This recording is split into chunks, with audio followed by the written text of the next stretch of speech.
Welcome to Pod Me If You Can. Today's film is Dawg, aka Bad Boy, starring Denis, Leary and Elizabeth Hurley.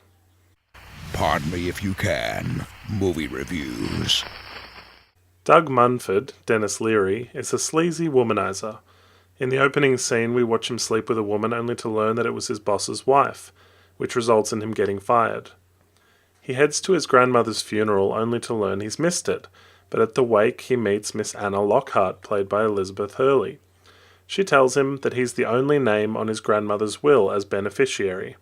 He will get $1 million if he can gain forgiveness from the women he has wronged. They have to say, "I forgive you," and 12 will be enough.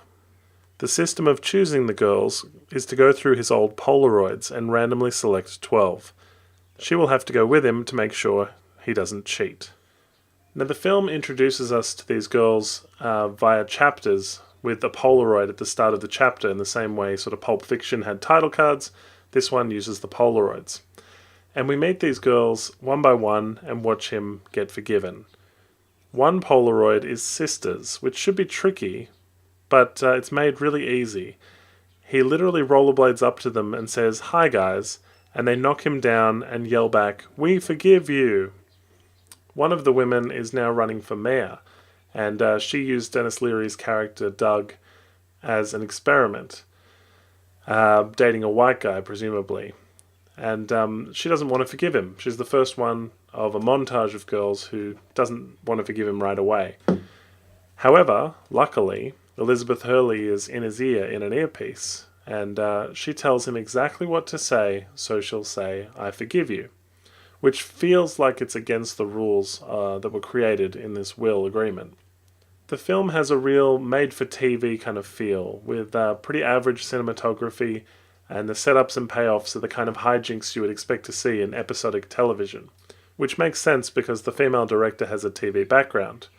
The premise of this film is a bit like The Bachelor with Chris O'Donnell.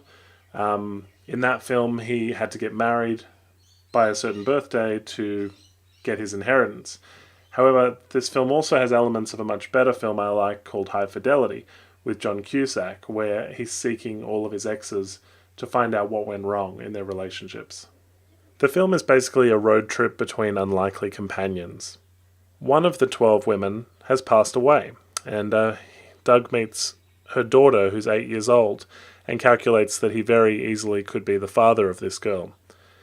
There's also a very heavy-handed metaphor for him spreading his seed when he literally spills some seeds he's helping to plant when he meets the girl. The rigid rules of this legal will continue.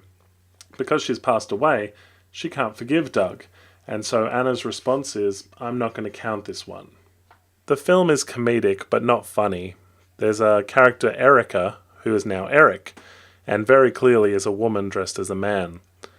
There are no laugh-out-loud moments, and this probably would have worked better as a drama. The character of Doug, in the very first scene of the film, we see he was a jerk when he was a child. We also see him as a jerk as an adult. We are never offered any explanation as to why he's a jerk.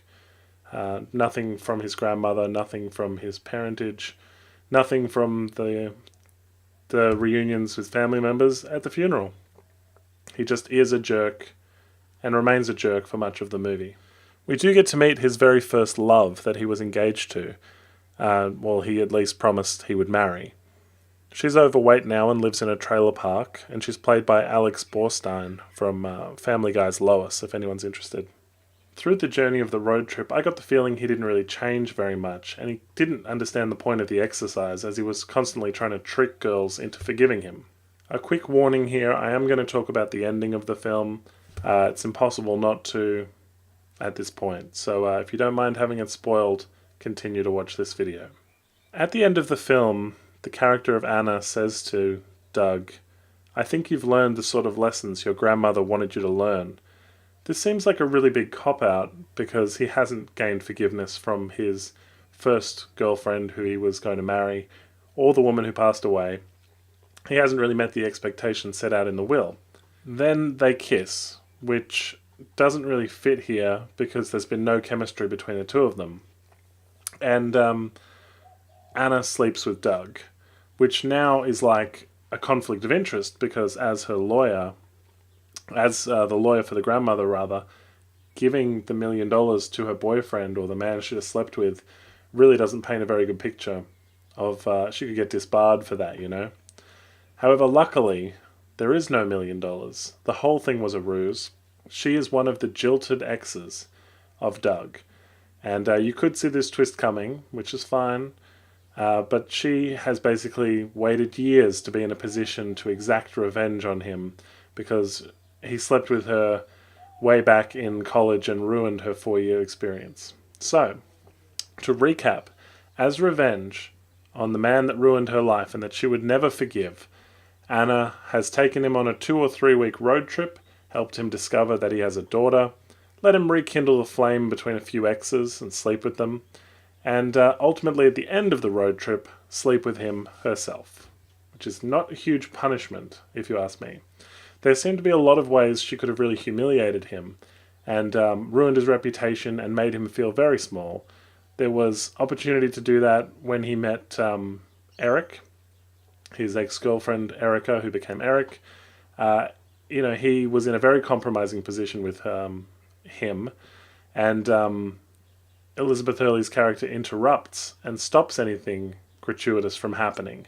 So she saves him, and it makes no sense that she would sleep with him at the end, because he isn't that changed, really. He only changes after this whole experience, because we get a title card that says 6 months later, and we see that he is now parenting his 8-year-old daughter. It's got a very muddled moral, like you can sleep with women and be a jerk to them, and they'll want to sleep with you again.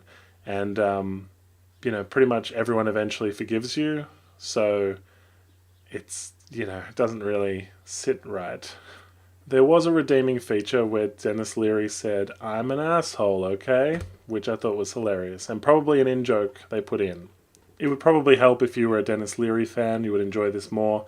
Even Elizabeth Hurley fans, there's not much to come back for here. Her acting is very, very ordinary. They did work together previously in a film called Double Whammy, and if people are interested, let me know in the comments, and there's a chance that I'll review that in a future episode.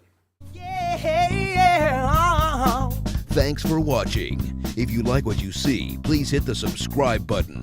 Like us on Facebook and follow us on Twitter. Check out our podcast at www.podmeifyoucan.com.